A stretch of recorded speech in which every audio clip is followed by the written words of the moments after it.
What's up everyone? Today we are hopping over to SeaWorld Orlando to review what might be one of the greatest flying coasters ever created. I'm of course talking about Manta. Manta is a B&M flying coaster that opened in 2009 and it is the only flying coaster currently located in Florida and is a very unique ride in turn. This isn't a clone like Superman Ultimate Flight is, it has an original layout and is just pure fun.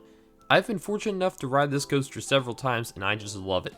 Manta is 140 feet tall, features a 113-foot drop, hits a top speed of 56 miles an hour, has 4 inversions, and has just under 3,400 feet of track. So what makes Manta one of the best flying coasters? In my opinion, it is the combination of theming and thrill. While riding Manta, you travel through beautiful environments such as over a body of water, a waterfall, and lots of rock work, and technically the trains are themed as manta rays as well, and lots of the maneuvers you make on the ride are simulating how a manta glides through the water. There is also an aquarium with various rays in the queue, which is a very nice touch. That is something SeaWorld does very well with their queues. But in my opinion, it is more scenic than anything else. If you want actual theming, head over to Universal or Disney. Or I would argue that a well-themed attraction in the same park is the water coaster Journey to Atlantis. With that attraction, you are traveling through an immersive location while following a story. Now compare that to Manta, where the environment is mostly just palm trees, water, and rock work. Just a thought though, this isn't a detriment to the ride at all. In fact, as SeaWorld is a park heavily focused on nature, I am glad they focused on creating a beautiful, realistic environment instead of like an IP shoe-in, for example. Something else that impressed me is the presentation of the ride. This is the first ride you see after entering the front entrance, and you are immediately presented with a view of the second half of this ride, which is easily the most aesthetically pleasing portion. At the entrance of the ride, you are greeted with the Manta sign along with the train swooping behind it. So a scenic attraction is pretty awesome, right?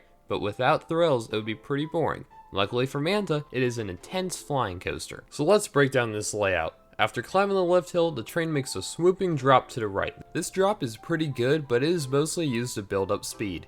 You then enter the Pretzel Loop. This element is intense, and that is an understatement. This element alone makes people terrified of riding this ride. That's all that needs to be said. All those positive G's being forced upon you as you're on your back is a feeling that is pretty unique to flying coasters. Also, this Pretzel Loop is almost 100 feet tall, and if you're looking for an intense element, look no farther than this here. People criticize flying coasters for not doing anything besides giving you the sensation of flight, and this mostly applies to the Superman clones. But thankfully, unlike Superman, Manta doesn't let up at all after this. After a left turn, the train enters an inline twist, and after a couple more turns, the train hits a corkscrew and the mid-course brake run. The neat thing about this first half is how you are soaring over the walkways in the park, making the park interaction pretty good. I easily prefer something like this over it being a standard parking lot coaster. Remember how I mentioned that this coaster is scenic? Well, this is where all of that detail takes place. After a drop off the mid-course, the train swoops to the right, gliding over the water. Water jets shoot up water to make it appear as if the train is gliding against it, which is a really neat effect, and I really enjoyed this. The train then goes through a bank turnaround and a final inline twist. This is where the train passes through the rock work and past the entrance sign. And also in the queue, you get a good view of this section. Finally, the train enters the station.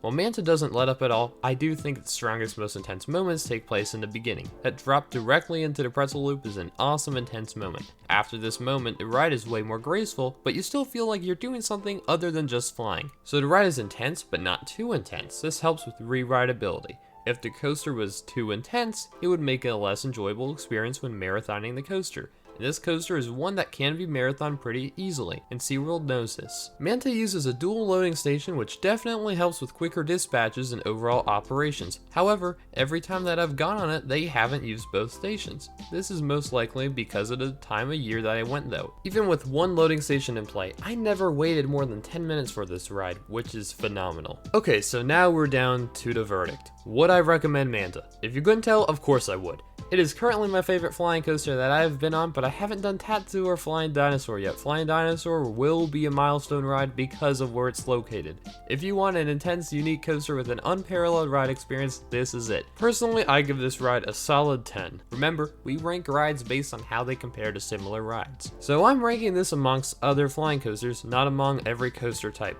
The main question I ask myself when giving coasters a rank is if there's anything about the ride that I would change. In Manta's case, I can't think of anything I would change.